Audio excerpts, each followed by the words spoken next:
Naime, Srpska napredna stranka najoštrije osuđuje zaduživanje na inostranom finansijskom tržištu emitovanjem dugoročnih obveznica od vrednosti u iznosu od 1 milijarde dolara po kamatnoj stopi od 7,24%, zato što to smatramo direktnom pljačkom građana Srbije, to smatramo uzimanjem nepotrebnog novca u ovom trenutku, a istovremeno trošenjem narodnih para na izbornu kampanju i za to smo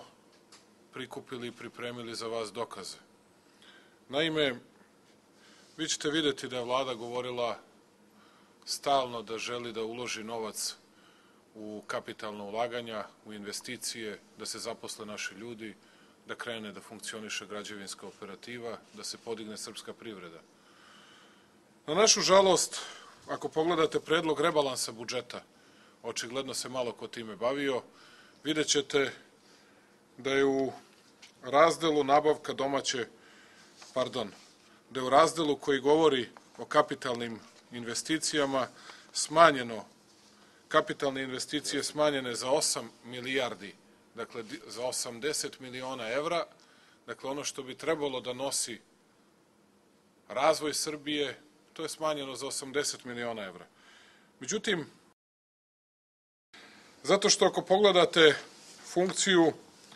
160 u kojoj se govori o nabavci domaće finansijske imovine, kaže se opšte javne usluge koje nisu klasifikovane na drugom mestu, opredeljuju se sredstva u okviru ekonomske klasifikacije 621, nabavka domaće finansijske imovine za subordinirane kredite poslovnim bankama u iznosu od 15 milijardi dinara. 15 milijardi dinara, najveći deo će ići Srpskoj banci, razume se.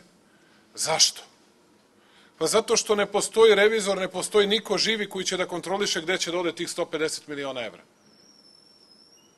Niko živi. I sve pare su bile potrebne da bi oni mogli pare da prebace na račun te banke, a odatle da nekontrolisano troše novac u izbornoj kampanji. Zato što im nije lako